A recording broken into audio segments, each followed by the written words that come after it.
Hey guys, welcome back to my YouTube channel. मैं हूं युतीश और इस वीडियो में हम लोग बात करने वाले हैं numbers of set bit problem के बारे में।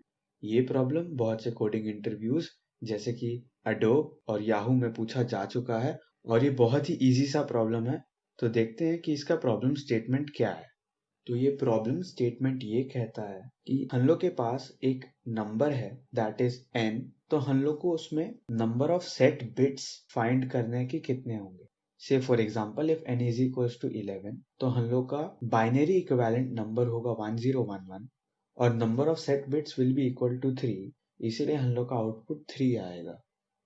अगर हम लोग एग्जांपल लेते हैं n इक्वल टू 31 तब इसका बाइनरी इक्विवेलेंट आएगा 11111 मतलब 5 to 1 जिसमें कि सेट बिट्स 5 हैं, इसलिए हम लोग का आउटपुट 5 होगा।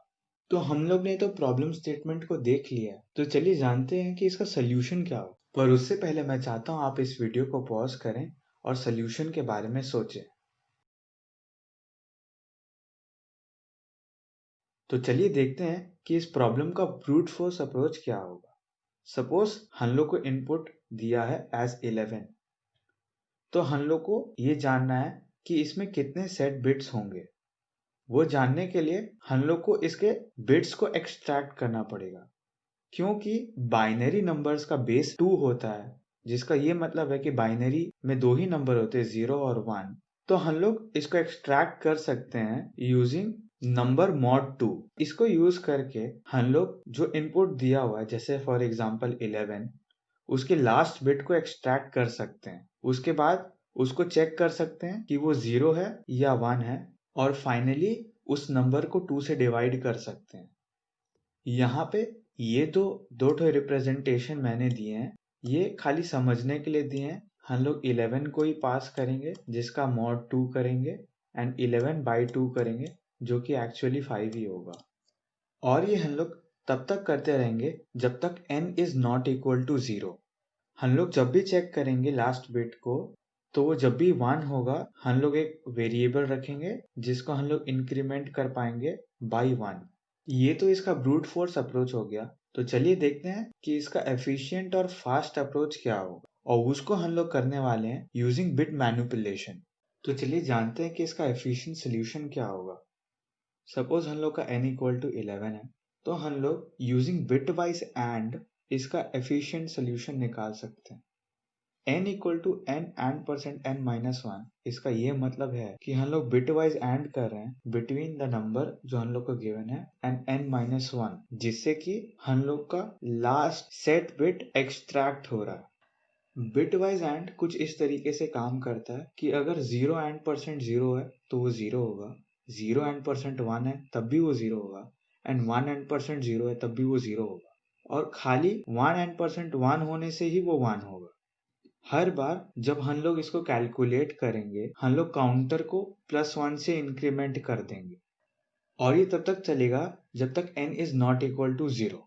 अगर हम लोग 1011 को एंड परसेंट करते हैं 1010 के साथ, तो हम लोग को 1010 जो कि 10 है वही मिलता है। तो हम लोग का न्यू n का वैल्यू 10 हो जाएगा। अब हम लोग का न्यू n 10 है और वो 0 के बराबर नहीं है, इसलिए फिर से हम लोग n equal to n bitwise and n minus 1 करेंगे जो कि 10 और 9 के बीच में होगा, और काउंटर को इंक्रीमेंट कर देंगे बाई 1। तो अब हम लोग का काउंटर का वैल्यू 2 हो चुका है। अब अगर हम लोग बिट वाइज एंड करेंगे बिटवीन 10 एंड 9, तो हम लोग को मिलेगा 1000 जो कि 8 है। अब हम लोग का न्यू n इक्वल टू 8 हो जाएगा।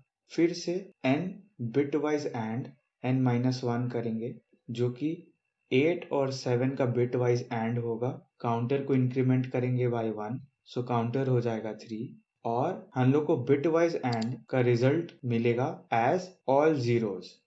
अब new value of n is equal to 0 है, क्योंकि n is not equal to 0 condition break हो जाता है, तो हम लोग ये डिक्लेयर कर देंगे कि जो काउंटर है वही हम लोग का आउटपुट है विच इज 3। तो हम लोग देख सकते हैं कि हम लोग का करेक्ट रिजल्ट मिल गया है। तो चलिए देखते हैं कि इसका कोड क्या होगा, और इसका कोड भी बहुत सिंपल होने वाला है। मैं कोड C++ में करने वाला हूँ यूजिंग द सेम अप्रोच। तो चलिए शुरू करते हैं विद मेथड मेन के साथ। मेन मेथड के अंदर हम लोग ने एक वेरिएबल डिफाइन किया n जो कि 11 है और उसको एक तो फंक्शन जो कि num set bits है उसमें पास किया है। अभी num set bits में क्या है वो जानते हैं।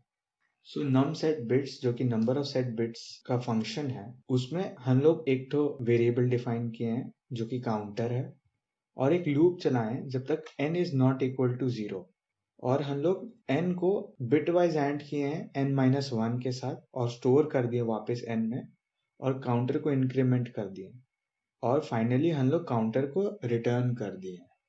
तो चलिए एग्जीक्यूट करके देखते हैं कि प्रोग्राम का आउटपुट क्या होता है। तो हम लोग देख सकते हैं कि प्रोग्राम का आउटपुट आ गया है 3। चलिए इसको दूसरे वैल्यू के साथ भी एग्जीक्यूट करके देखते हैं कि आउटपुट क्या आ रहा है। सपोज 31 के लिए एग्जीक्यूट करके देखते हैं।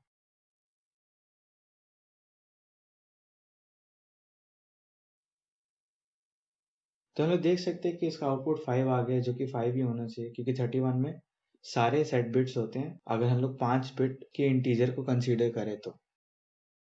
अगर आपको मेरी वीडियो अच्छी लगी हो तो इस वीडियो को लाइक कर दीजिए और इन्हें उन दोस्तों के साथ शेयर कर दीजिए जो कि कोडिंग इंटरव्यू प्रॉब्लम में इंटरेस्ट रखते हैं। मेरे चैनल को सब्सक्राइब कर दीजिए ताकि मैं जब भी नेक्स्ट वीडियो बनाऊं तो आपके फ़ोन में नोटिफिकेशन आए। मेरे चैनल में अभी बहुत से कोडिंग इंटरव्यू रिलेटेड वीडियोस आने वाले हैं, कॉम्पिटिटिव प्रोग्रामिंग रिलेटेड वीडियोस आने वाले हैं, प्रोग्रामिंग लैंग्वेजेस रिगार्डिंग वीडियोस आने वाले हैं। तो मैं चाहूँगा कि आप इस चैनल को सब्सक्राइब कर दीजिए ताकि आप कुछ भी मिस ना करें।